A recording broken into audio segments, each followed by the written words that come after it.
Nous sommes au petit matin du lundi 15 décembre 2025. Bonjour, Georges Chabiaï, secrétaire aux relations extérieures du Parti Les Démocrates et fils de l'ancien président béninois Thomas Boniaï, passe sa première nuit dans les locaux de la police judiciaire au Bénin. Comment s'est déroulée l'audition? Joint au téléphone, un de ses avocats, Maître Abalo Augustin, a bien voulu nous donner quelques précisions. Je vous invite à le suivre.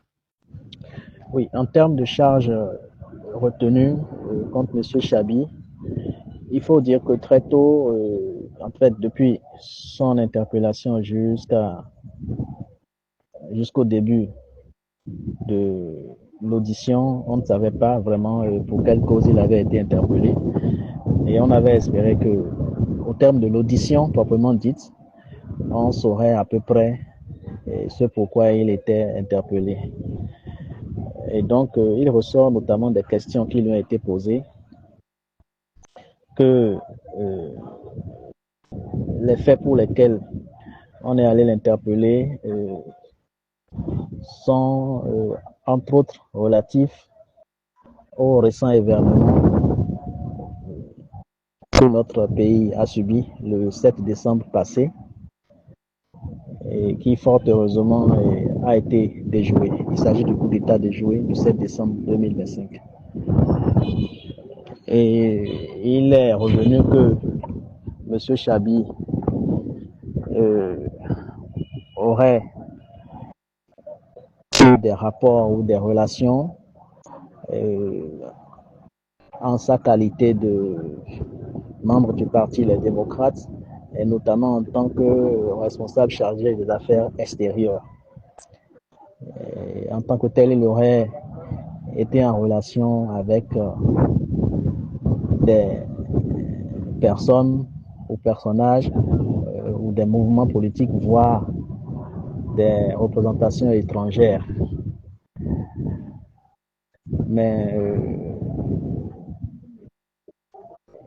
pour nous, il n'en est rien parce que il y a un élément fondamental qui devrait soutenir tout cela, et ce sont les preuves. En l'état de l'audition qui a été faite ce jour, nous n'avons pas noté l'existence en tant que telle de preuves si convaincantes des soupçons d'intelligence ou de concert formé avec des entités ou personnes qui auraient des griefs contre notre pays ou contre ses dirigeants. Et donc nous considérons jusque-là que ce ne sont que des soupçons qui restent à vérifier à son encontre. L'audition s'est bien déroulée, sauf que à la fin, nous avons découvert que M. Chabi Yahi ferait l'objet d'une garde à vue.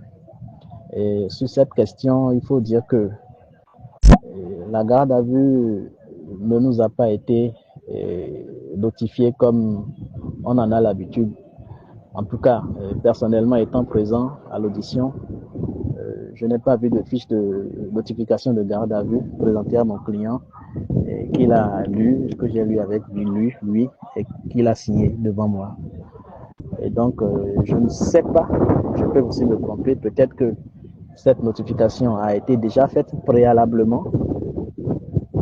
Et fort de tout ça, avec le déroulé de l'audition, je pense qu'on pourrait difficilement retenir une infraction claire qui justifierait la mesure de garde à vue. Je considère, au regard de ce qui s'est passé aujourd'hui, que c'est une infraction dont la qualification reste à déterminer, en tout cas en ce qui concerne M. Chabi Yahi. Toutefois, il demeure en garde à vue dans les locaux de la brigade économique et financière. Il a joui de tous ses droits prévus par le code de procédure pénale et nous attendons sereinement que l'enquête se termine et afin qu'il soit une fois devant le procureur fixé sur le contenu de l'infraction pour laquelle il a été arrêté et entendu jusque-là. Merci.